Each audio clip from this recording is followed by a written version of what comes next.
Welcome back to Sailing Trilene. It's been very difficult to update you all for a while about what's been going on with Trilene in her round Britain and Ireland sail because I simply hadn't known. But I wanted to record something this weekend because it was the start last year of a year of trouble and horror, and I thought that it would be helpful to share some of that. So this weekend last year I was bringing Trilene up the Sound of Jura. I was feeling more than slightly smug with myself because I had slipped up the Sound through the night ahead of an approaching autumn gale, and I was ghosting under engine, really, mostly engine, bit of motor sailing, into Crennan Bay in pursuit of a buoy and a secure place to weather the coming blow. And I picked up the buoy, what our Americans call a mooring ball, and I remember sitting in the cockpit shooting frame after frame after frame of this glorious dawn, a pale blue and purple gorgeousness that was rising up over the bay. And then I went and had a sleep. And I was wakened up by a phone call. And on the other end was the director of the Andrew Castle Foundation. And we spoke quite a lot there. So I thought nothing of it. But then he said, "We've lost Elizabeth." And then he went on, "She collapsed in the water." And I realised, to my great horror, that we were talking about her death.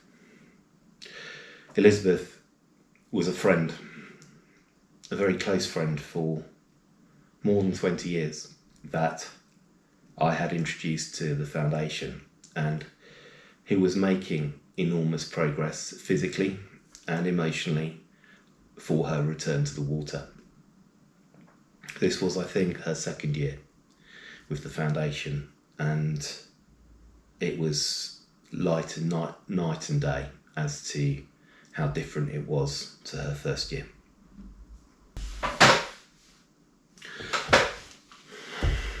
And she was dead after a procedure that the foundation has done thousands of times, many thousands of times, which is to launch a spinnaker from a sonar to enable it to race downwind. It's a process that the foundation briefs incredibly carefully, I know, because I myself have done it tens, maybe hundreds of times. And it's one where there should be very little risk. Nonetheless, my friend ended up in the water. They were recovered alongside the sonar within seconds, but unfortunately they collapsed and died. Some of this is down to the reality of the risks that disabled people run, and the added risks that our disabilities bring us. She left a very young daughter and a husband, her parents and her two sisters, her friends, of whom there were legion, her church community, and the foundation, who had come to know her as a community building and gracious lady. It's really difficult to know what to say about this because there is still an ongoing investigation by the Marine Accident Investigation Branch in the UK, equivalent to the NTSB in the United States. And they And they will want to draw lessons from what has happened and what the foundation has done since for the prevention of future accidents. But that was only the start of the horror. While I was in Crinan, I had some texts from my brother which were a little odd, and that was very unusual. He was a physician of the first rank and a scientist of exceptional quality. Always precise, mostly terse. Sometimes so occupied in work that he was entirely unable to reply to anyone else. So I put them to one side in my mind, and I took Trelene the next leg to Oban, where I was hoping to meet with my mother and go on a late season cruise through the Inner Hebrides before we brought Trelene to Inverness for her wintering.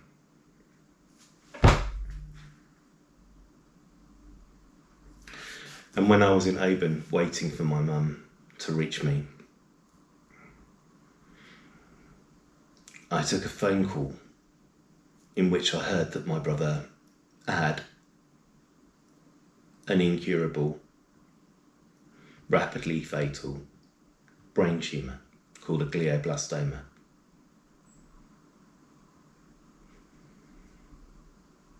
I had to break the news to my mum when she arrived.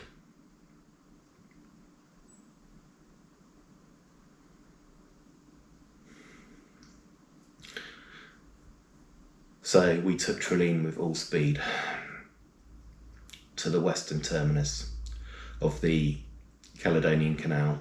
Mum helped me up the first flight of logs and then left to rush south to be with her son. I'm incredibly grateful to the lockkeepers of Scottish Canals who, after my mum left me, did everything possible to expedite Trelene's progress towards Inverness, even with me solo.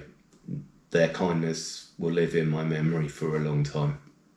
I had told the canal office why I was going to be solo, and clearly the news had leaked down the chain. When I got to Inverness, I winterised the boat as fast as possible and fled to my parents' home.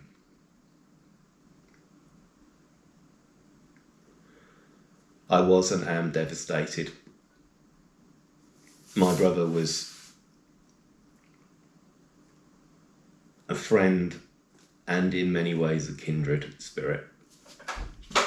He was always ready to be supportive, professionally and personally. And I was so looking forward to getting to know him again after a long period where I'd been in nursing home and it had been difficult to keep in touch and to maintain a growing friendship with my brother. But that was not to be. So 3 months later, we buried him.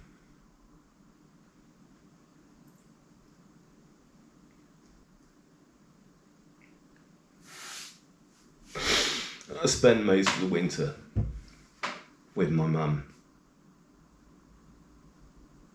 and then came back up to Scotland to launch Trelene at the end of February.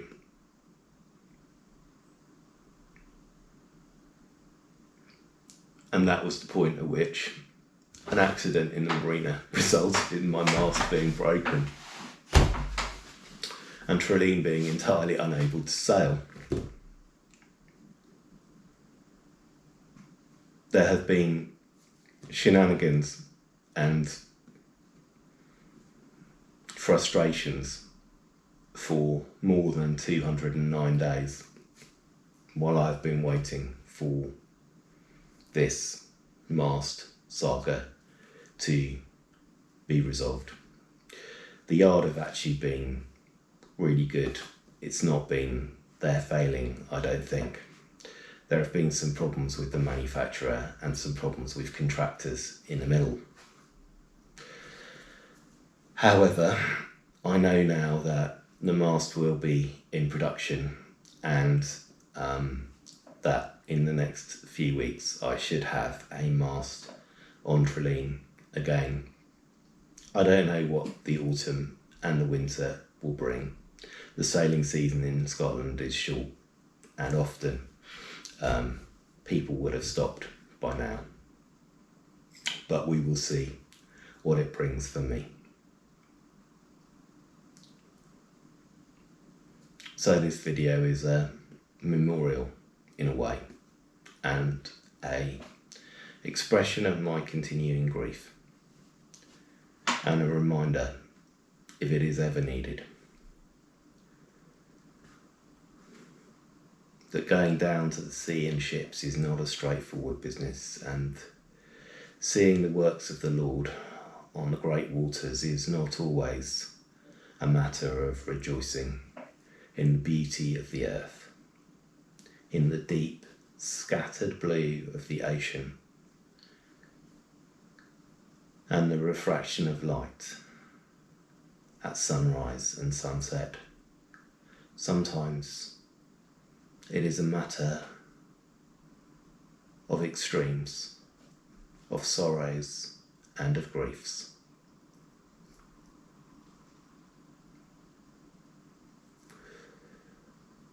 So I hope that the next video I release will be a rather more normal piece of sailing YouTube video.